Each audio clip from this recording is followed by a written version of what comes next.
All right, welcome back, ladies and gentlemen, to the NXT WarGames predictions right here on No Holds Barred Wrestling Podcast. We are your Canadian WWE podcast that talks about NXT and No Holds Barred, anything we say, pun intended. Again, you can follow the podcast, ladies and gentlemen, on Twitter at No Holds Barred WP. You can follow myself at Real Kyle Masters, and you can follow my co-host at Corporate Cappy on Twitter as well. You can also follow us on Instagram at No Holds Barred WP. Listen to us on the go on Spreaker, iTunes, and Stitcher, or watch us on YouTube, youtube.com/NHBWR. Hit that subscribe button, hit that bell icon for all upload updates. So we're here. That's predictions for NXT TakeOver, Houston, WarGames, whatever you want to call it. Whatever tickles your fancy. But we are here. NXT TakeOver WarGames. Here. had to take a short break there from the Lowdown Show to let me clear my throat. Anyways, let's get into those predictions. And it's a stacked 5-match card for NXT TakeOver Houston. We have the Triple Threat WarGames match between the Authors of Pain, Undisputed Era, and Sanity. And Authors of Pain are joined by your boy Roderick Strong. We have the NXT Championship of Drew McIntyre versus Andrade Cien Almas with the manager of Selena Vega. We have the NXT Women's Championship of Kairi Sane versus Peyton Royce versus Ember Moon versus Nikki Cross in a Fatal 4-Way match for the vacant NXT Women's Championship, I might add. We have Aleister Black versus the Velveteen Dream, and then we have the underwhelming match, and a lot of people are hyped for it for whatever reason, but Cassius Ohno versus Lars Sullivan. Guessing will be the first match of the whole card, so we might as well talk about it first to get it right out of the way. And basically, it's the test for while you had to hang on, I'm reading the chat. While you had a break, I went to go watch Being the Elite. That was a great show, by the way. It's a hilarious show. I suggest anyone out there go watch Being the Elite if you like the Young Bucks and the Bullet Club. If No Way Jose goes heel, he will simply be known as Jose. No face Jose. No face Jose. But we'll talk about Lars Sullivan and Cassius Ohno again. No, it's just... you're gonna talk about it. Why? You want to talk about Cassius Ohno and Lars Sullivan? It's gonna probably be match of the night. I went and got my drink now. It's basically for Ohno to prove himself to William that he should be in the title hunt. He's not. He's gonna get squashed, and it's gonna be great. You think it's gonna be great? You'll be. Gonna get squashed. I'll never hear you ever again cheer for Lars Sullivan besides this match. Yep. You might have to buy the plaque, the Lars Sullivan plaque. Maybe. Well, if you're gonna buy I might buy that Farewell Ellsworth plaque if they come out with it, though. I don't know if they're gonna come out with a farewell. They're not gonna come out with a plaque. Give me a break. There's no way. If they were gonna come out with a plaque for Ellsworth being released, they would have come out with a plaque for Emma, Summer Rae, Darren Young. So they're not going to. I think Ellsworth has had way more. Oh, way more moments than all those people combined. But Emma started the Women's Revolution. Well, Ellsworth was the first women's Money in the Bank ladder match winner. Wow. Anyways, continue. So Lars Sullivan versus Cassius Ohno is probably going to be the opening match. Who really cares? We'll see what happens. Maybe Lars Sullivan squashes Ohno. Maybe they make Ohno finally defeat Lars Sullivan. That'd be a fucking huge upset. Don't really see it happening, though, so again, we're both in the green, so we're both going with Lars Sullivan to squash Cassius. Oh, no. Oh, no. No comment. Don't forget about the Shawn Michaels, Johnny Gargano inflex off during the TakeOver social media show. Yeah. Nobody talking about that. Anyways. Michael Chow, come on now. Let's talk about Aleister Black versus the Velveteen Dream. Dream. It's going to be a good match. It's going to be a really, really good match. Oh, they built it up for a few weeks. That was looking good. In the last couple of weeks, meh. Yeah. So it slowed down at the end of their build, so like they could have done something better with this and kind of continued it, but they didn't. Maybe they should have done something at least this week for the go-home show for this match, but I'm looking forward to it. Both these guys in the ring have exceptional ability, so you were sure to have a really, really strong style kind of match. Aleister Black hasn't lost yet, so we got an undefeated guy going against an undefeated guy. Velveteen Dream hasn't lost yet, I don't think. Or maybe he has. Don't quote me on He's lost that. at live events, but not on TV. But this should be a good match. Are we finally going to get Aleister Black to say Velveteen Dream's name? Probably not. Let's be real here. I highly doubt a guy like Aleister Black says his name. Like, I really, really highly doubt that this is actually going to happen. I think that I could see either way winning here. I can see Aleister Black finally losing to Velveteen Dream cheaply, but it was like a really cheap win. But I'm going to go with Aleister Black. I think he's going to pull through here. I think it's going to be a really close match, too. There's going to be a lot of near falls. Again, it's almost like every TakeOver has almost the same formula. There's always going to be more than one match. It's going to be match of the night candidate, and it's always going to be a really good match. It's not going to be like the Lars Sullivan and Cassius Ohno cheap garbage match we're going to get in the beginning. So I think Aleister Black and Dream are going to have a really good match. It's going to come down to the last bit. There's going to be a lot of near falls, but I think Aleister Black's going to kick Velveteen Dream's head right off and pull through with the win here. Well, I'm going to go with the surprise pick. I'm going with Velveteen Dream. So we got a clarification. Velveteen Dream is undefeated in that gimmick, but he lost his debut under his real name, Patrick Clark. Great. But I'm going with Velveteen Dream for the upset. Oh, really? I think he might win dirty. Like whatever he does, he's like maybe like he wins on like a roll up or some shit.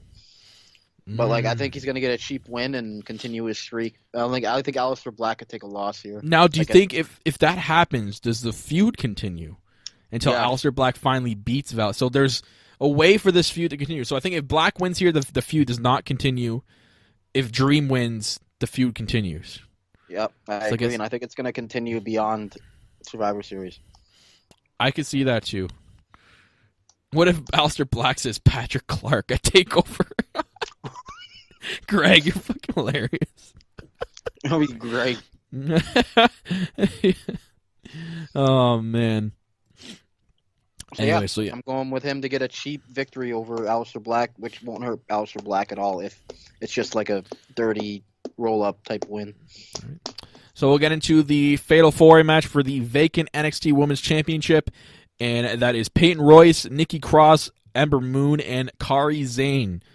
And this is going to be epic, ladies and gentlemen. This is going to be a really good women's match. I see this being almost match of the night, to be honest.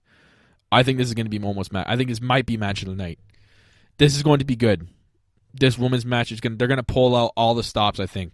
All four of these women are incredible wrestlers. You got the craziness of Nikki Cross. She's unpredictable. You don't know what the fuck she's gonna do, man. She's gonna dive off anything and jump on anybody. Like it's gonna be nuts. She doesn't care. She's almost like a Mick Foley kind of character. You know what I mean? Like she just doesn't care about her body. She'll put herself through anything for that type of match. We got Peyton Royce, who's the sneaky kind of like edge type superstar. Like the ultimate opportunist. She waits for her opportunity and then strikes. You got Ember Moon, who's just that fierce competitor, that determined competitor, the one that's, trying to push herself as the number one person in the match. And then you got a girl like Kairi Sane, who it's not like she's that confident. It's weird with her, with Kairi Sane. Her presence is just champion. Like she just perceives herself as like she's already has a title and she's already having a Fatal 4-Way match defending her title. So, but she's also got that deadly elbow that as soon as she hits it, like the match is done. Like there's no kicking out of that shit. So, and she's got an incredible comeback factor to her, man. Like her comebacks are insane. So, and it plays into her finisher, the insane elbow. So this is going to be a really good match. All four women are incredibly talented, and I'm so looking forward to this on Saturday night. So it's going to be my main match that I'm going to be looking at. So if I had to pick a winner, God, this is so tough. So tough. Man. Do you have a clear-cut winner? Like, do you have someone you're picking 100%? No, I'm kind of in between two people. It's either going to be Kairi Sane or Nikki Cross. But I'm Ooh. leaning towards Nikki Cross, to be honest. You think she's gonna pull up the underdog here, and it's gonna be like the dark horse here? You going with the dark horse pick? Yeah, I think she's gonna just do whatever it takes to win, and that's Okay. the type of mentality going into that match that you need. So I think she's gonna come out with it. I'm gonna go with another dark horse here. I'm going to pick Ember Moon. Another unlikely person, because right now it's come down to almost Kairi Sane, or I've heard rumblings of Peyton Royce might be coming out on top here.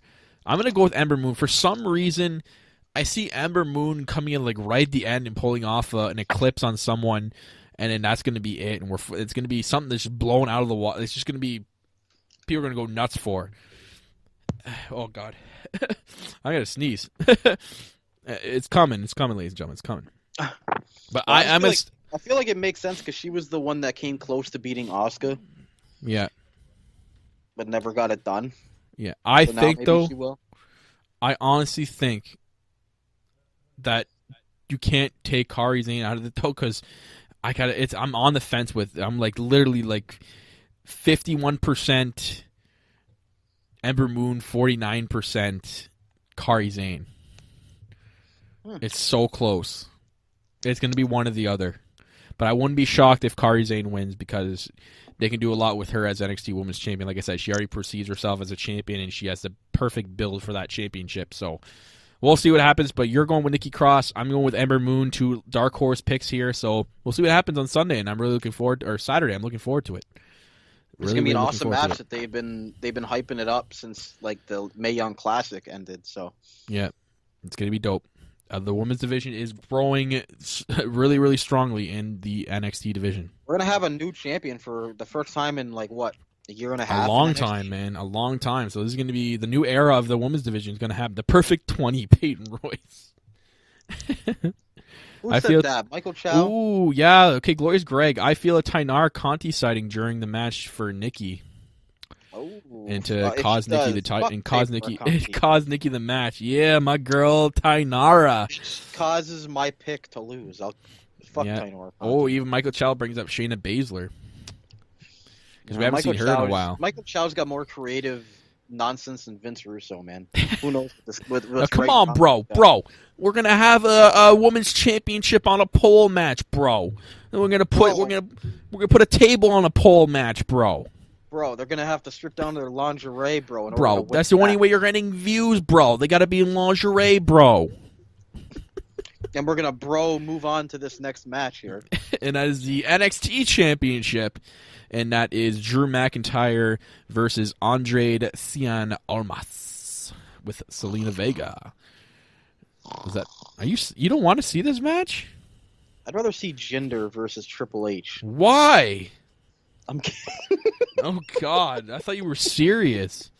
These guys have done such a good job building this championship match. For an underwhelming match as Drew McIntyre versus Almas. I was going to say Selena Vega. I wouldn't doubt it. Please see that? She's been in more matches as a women's manager than anybody. Like, on So Physical. But anyways, these guys have done such a good job building this championship match. It's got me more hyped into it than I originally had when I first heard about it. So good job on them getting me hyped for this show, or for this match. Sorry. Good on Selena Vega for getting like Almas over as like a credible opponent. Literally, there's no this kind of Almas without Selena Vega. So I see us getting a really, really good match. It's tough picking the winner here. I want to say that Drew McIntyre is going to lose the title. It's going to be because Selena Vega. But I think Selena Vega is going to do it, and then Almas is not going to see her help him win. You know what I mean? What? She's going to cheat to help him win, but Almas is not going to see her do it. You know what I mean? He's going to be like distracted, or like he'll be down in a corner somewhere, down on the mat, and not seeing her cheat to make him win. You know what I mean? I guess, but I still think she's going to help him cheat, but I think it's not going to be successful. I think McIntyre is going to retain, even with Selena Vega getting involved in some sort of capacity in the match. You think so? Yep. I'm going to stick with my prediction. I think she's going to cheat the win. I think Almas is going to be the new NXT champion here. Yeah, but do you want the NXT title being flipped around on 3 straight pay-per-views? No, yeah, you're right. That's why I think there's unfinished business with McIntyre and Undisputed Era. That's why I'm saying that he's going to retain so that he can go on and face Adam Cole, baby. Okay. I'll change my pick. I think you're right. I think she's going to try to cheat because I see that happening. She's going to try to make him cheat, but it's not going to work. And Drew McIntyre is going to find a way to win. So, yeah, I'm going to go with that too. I think Almas is going to put up a good match that will still look good. Even though he won't win it, he'll still look good coming out of that match. Yeah. So, anyways, move on to surely the main event because it has to be for the type of match this is and how much chaos is going to be. This has got to be the last match of the night. Especially, I'm curious to see, are they hiding the second ring the entire match, or is it just going to be there the entire event and it's going to be blocked off? Like, what the fuck? Is it going to be up in? Is the ring going to be in the ceiling? And then they're going to lower the ring down? Like, what's going to happen?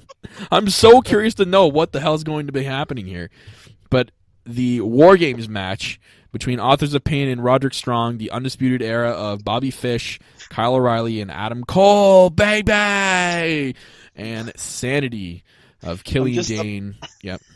I'm just laughing and thinking about the ring, like them lowering a ring from the ceiling. Like, you see that? Like the ring lowering. You know, they do like the it's got its own theme song. Yeah. It's like dum dum dum dum dum. Yeah, we could get that with the ring. Imagine it like fell and like a whole ring fell from the ceiling. Just crashes. There's poles and shit everywhere. Adam Cole's like doing Adam Cole, baby, and a ring falls on him while he's doing the fucking pose. Oh God! But this is going to be exciting, just because of the rules. But the shark cages and there's no pinfalls or submissions until everybody's in the ring. That's just going to be pure chaos.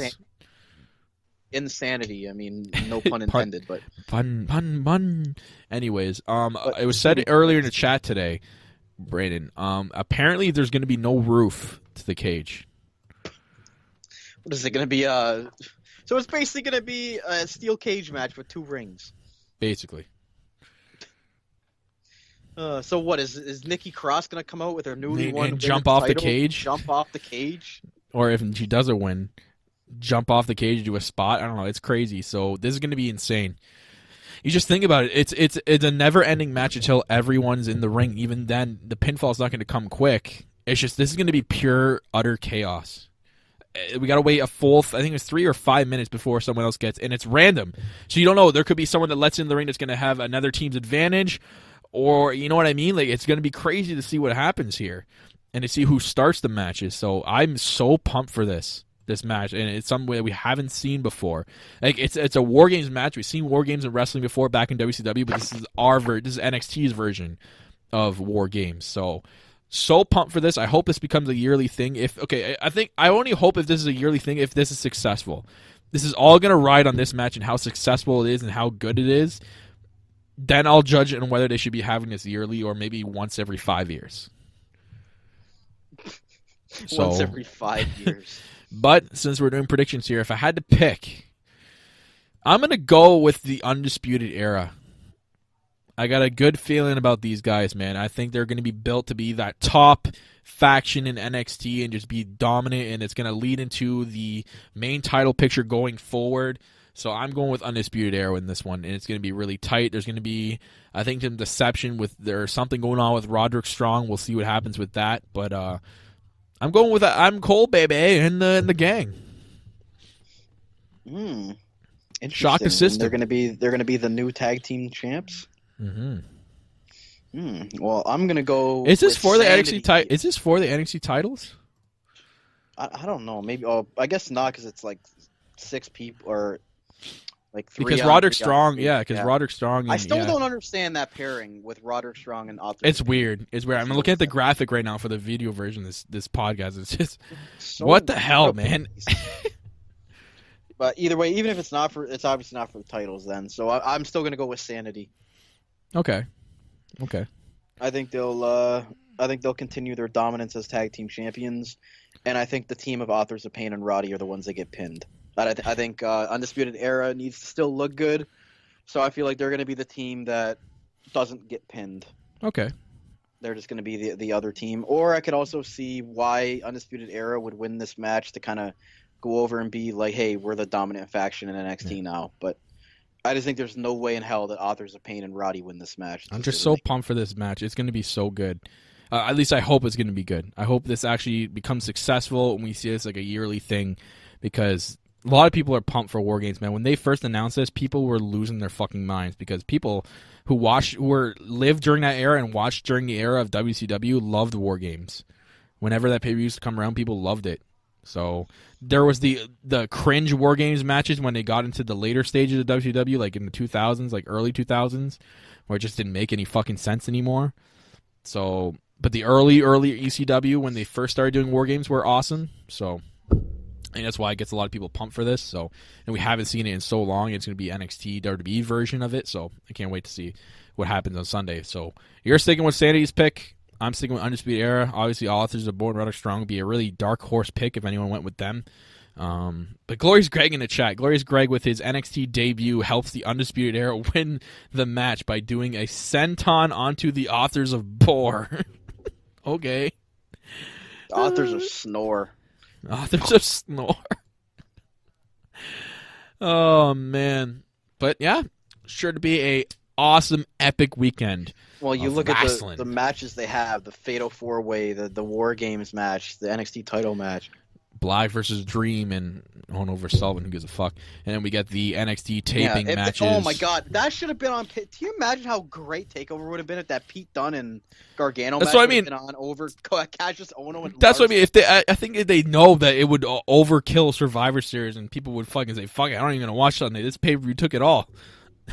So I think that's probably why they put it onto the NXT taping. So I'm so pissed and so jealous at those people in that arena that are going to see this first, and we got to wait 4 days before we get to see that shit. And you know we're going to get spoiled at some point of who wins the match. No, I hope it's not. It's going to be so tough to stay off Twitter. You can't stay off Twitter even when you told me you're not going to stay off Twitter for spoilers for Well, Raw. it sucks. So then that means I think the only way for me not to see it is if I don't do the Sunday Night Heat, or sorry, the WWE headlines on Sunday, and I just do the review for WarGames. Might be the only way.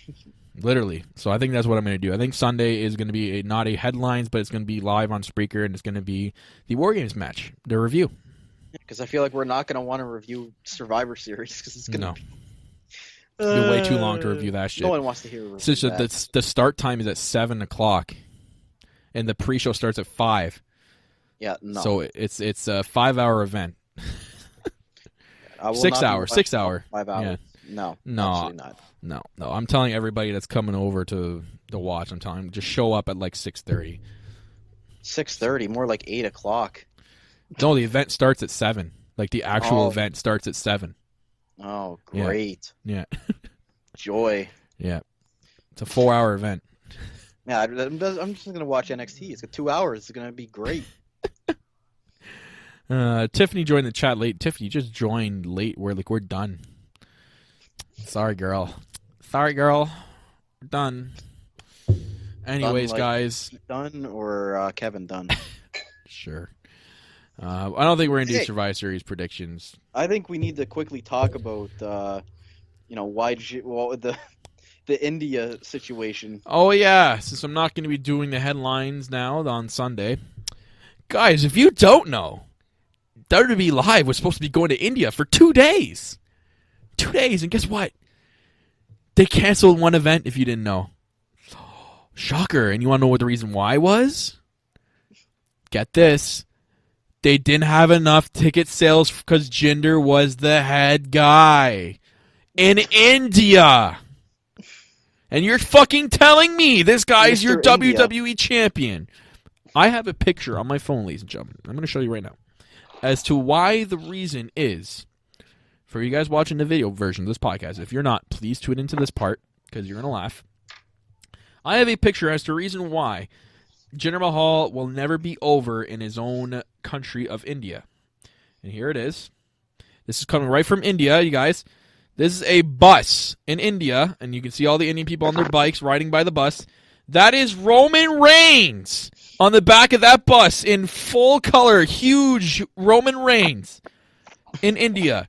If Jinder Mahal, if your name is not Roman Reigns, you will not get over in your own country. Just saying. It's pretty bad that like India's like the market that Vince wants because they love John Cena and Roman Reigns. Yeah, cancels one show and calls the other show Super Show. Fucking Christ! And they make Triple H versus Jinder Mahal. Yeah, because that's supposed to get Jinder over. I love their reason was they came out and WWE said that the reason why they did it was because they want to cater to the fans more by putting it into 2 shows into one, making it a Super Show. No, it's because you didn't sell enough fucking tickets. They only sold 40% of the tickets for that one show, the first show. 40%. And you know what they sold for the other show? 40%. You put 2 together, it's 80%. There you go. So that's why they put it in the same show. Unbelievable. So they told the people you can either take your ticket and bring it to the next show and you'll be automatically let in, or you can get your refund. That's brutal. Yep. So much for the guy.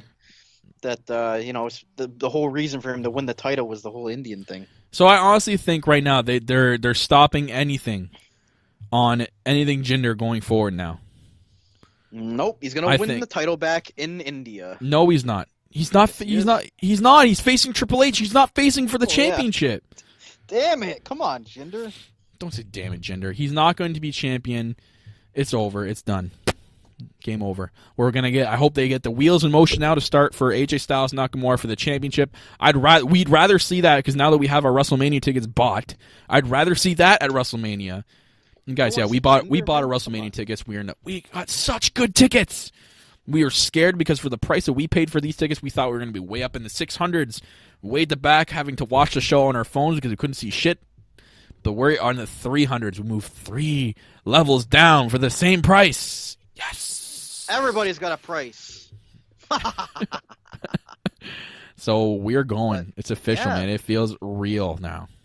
And yep, it sure does. But I'm kind of upset we're not going to see, Jinder and Ellsworth there, in big time matches. I actually was going to have something for headlines just for you because I saw it. I'm going to send you the link once we're done the show here. There's actually big plans for Ellsworth at WrestleMania next year. God damn it. I'm not kidding you. It said, spoiler, big plans for Ellsworth before WWE release. And it said WrestleMania. He was going to win the Battle Royal. I would have died. Oh, my God. He probably was. He probably was. He's going to come in from underneath the ring and win somehow. Probably. That would have been great. But either way, there's one more bit of news we forgot to talk about, and it's Canadian news. Global Force Wrestling is moving to Canada. You mean Impact Wrestling? They're not associated with them anymore. Oh, okay. Well, either way, they're moving their headquarters from Nashville to Toronto, Ontario, Canada. To try to maybe they're like, oh, we're done with the U.S. market. Maybe we can do something in Canada here because they've got hardcore wrestling fans. They saw the draw that they got for the Ottawa show, and they're probably like, damn, let's just move up here. We probably get this draw every single show. And to be honest, there's actually a lot of Impact fans up here. Not gonna lie. Maybe it would be a good move for them. I don't know. Cheaper too. Cheaper to. I'm not gonna lie. If it was near us, I'd probably go watch it. There's a bunch of former WWE people I'd love to see. Our boy, he's not called that anymore. Pepper Parks and Cherry Bomb. Braxton Sutter. Yeah, and Allie. I mean, I'd love to go see them again. That'd be great. If I get a front row ticket for an Impact Wrestling taping, I'd love to. I'd make a sign saying I'm here for. What was his motto?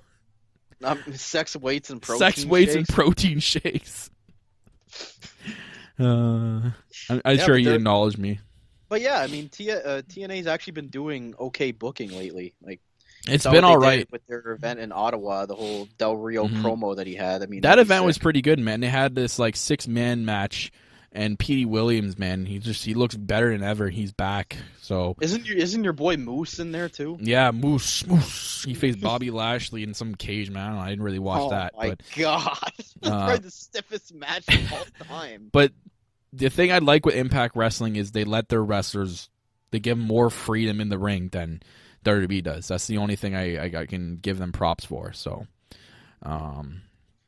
putting all the Hardy bullshit aside, Impact Wrestling actually does a lot for the wrestlers. So, I'll give them props there. That's going to be it for your mini episode of WWE Headlines. Yeah. Your little snippet for this week. But anyways, guys, that's gonna wrap it up for us. So stay tuned for Sunday for the NXT WarGames review, and then whether or not we'll do a Survivor Series review or not, I don't know, it's still up in the air. We might not do it. We might do it. But more stuff coming to the channel, as I said in the beginning of the show. So stick around, guys. It's been a busy week this week, so stay with us.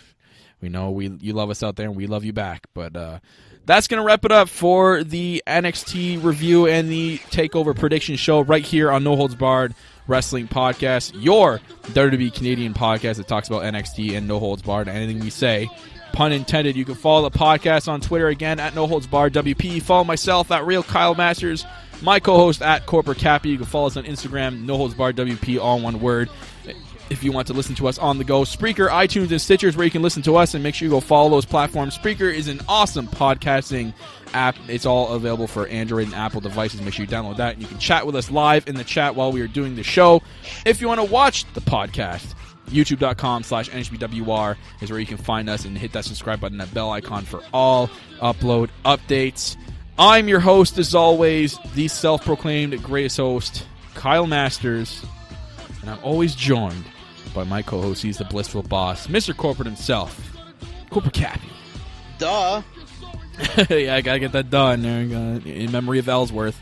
And guys, check out tomorrow night on Spreaker. Michael Chow and James from Dad's podcast are going to be doing the prediction show for Survivor Series. Make sure you check that out tomorrow night. Go follow the podcast for their update on what time that is going to be rolling around with. But as for us, guys, we are always reminding you to keep it on the lowdown.